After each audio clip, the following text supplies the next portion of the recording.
Pai do Senhor, meus queridos irmãos, é um prazer muito grande estar aqui fazendo parte desse seminário, do Centro Acadêmico de Missões, especificamente falando da janela 4-14 anos, e coube a mim falar sobre o país Rússia, como evangelizar crianças de 4 a 14 anos dentro da Rússia.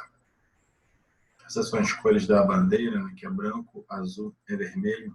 A Rússia ela fica localizada na Ásia Central, sua capital é Moscou, e o seu presidente é o Vladimir Putin, e o seu sistema de governo, a federação semipresidencialista, e as religiões predominantes são o cristianismo e o islamismo. O idioma é o russo e o tártaro. A sua população é de cerca de 143 milhões e 900 mil pessoas. No entanto, embora a predominância seja de cristãos, a maioria deles nunca leu a Bíblia e poucos vão à igreja. Atividades evangelísticas feitas pela Igreja Ortodoxa não são bem-vindas entre o povo. Com relação à política, os mandatos deles são semelhantes ao do Brasil, de 4 anos, e o atual presidente ele foi reeleito. A organização do governo também existe o executivo, o legislativo e o judiciário. E o partido político do atual presidente é o United Russia.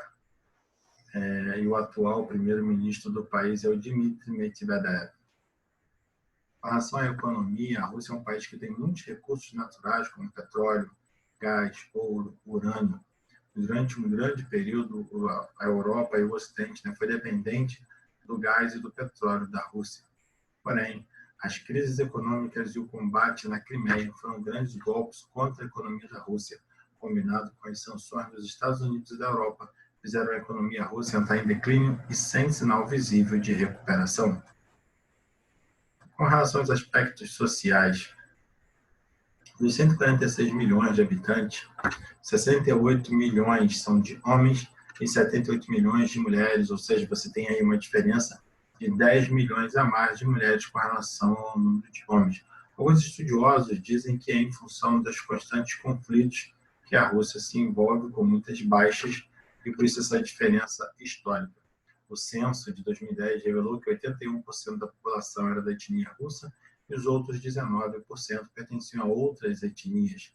A maioria dos cidadãos russos sabem ler, graças ao sistema educacional, o antigo sistema educacional soviético.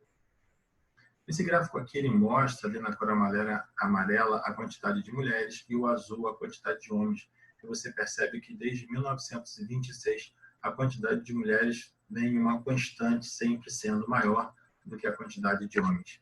Com relação aos aspectos históricos, a Rússia não sofreu as influências diretas do Renascimento, nem do Iluminismo ou da Reforma Protestante.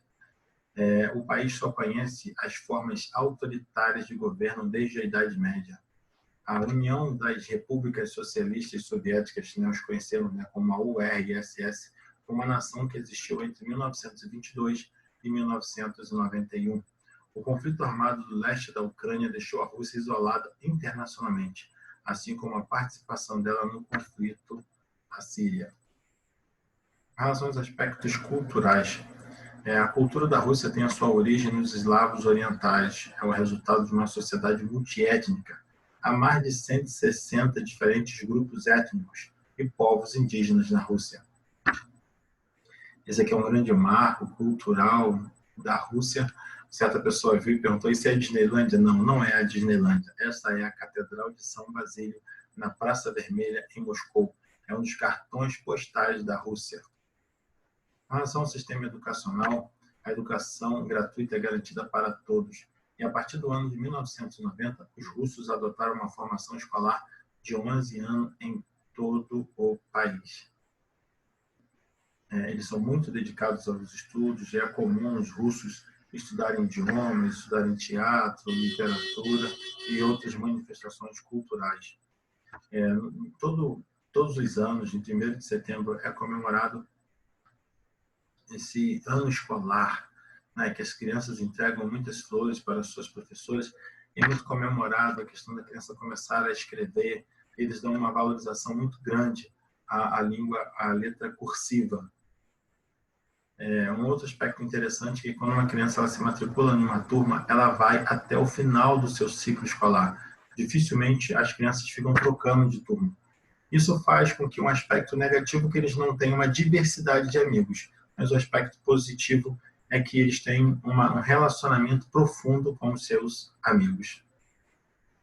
Com relação aos aspectos da exploração sexual, existem institutos e organizações não governamentais financiadas pela Fundação Infantil Mundial, com sede na Suécia, que lutam pela reabilitação e treinamento de pessoal para ajudar mulheres e crianças na Rússia que são vítimas de exploração sexual. Os baixos salários pagos às mulheres foram elementos que contribuíram para a inserção de mulheres na prostituição. Com razão dos aspectos trabalhistas, a partir de 1992 foi instituída uma lei na Rússia que proíbe convocar crianças em idade escolar para trabalhar. A igreja na Rússia. As pessoas convertidas ao Senhor Jesus Cristo sofrem a maior pressão da população muçulmana na região de Cáucaso. A Igreja Ortodoxa Russa, IOR, considera os cristãos como seitas que ensinam heresias. Por isso, irmãos, nós convocamos, nós, membros do Centro Acadêmico de Missões, do Seminário Teológico Evangélico Betel Brasileiro de Niterói, convocamos você para orar pela liberdade de expressar a fé na Rússia. Convocamos você para que ore para os irmãos russos não sejam discriminados. Ore para que as igrejas tenham um caminho aberto para serem registradas. Ore para que o corpo de Cristo na Rússia seja abundante em amor e obras. Interceda pelas regiões de maioria muçulmana e ore pela proteção dos irmãos que abandonaram o islamismo. Conclusão. A principal intenção de Deus é salvar o homem pecador, e a Rússia está cheia deles. A missão da igreja é divulgar o evangelho para que o reino de Deus seja o governo sobre todos os homens. Uma grande barreira, cultural e dificuldade para qualquer missionário que entre na Rússia é o idioma. Por isso, se você se sente vocacionado pelo Senhor para ir para a Rússia para evangelizar crianças e adolescentes, eu oriento você, eu indico você a começar a estudar russo. Procure, seja pela internet, seja presencial, aqui no Brasil, aqui no Rio de Janeiro, onde você estiver. Procure uma forma de você estudar o idioma russo.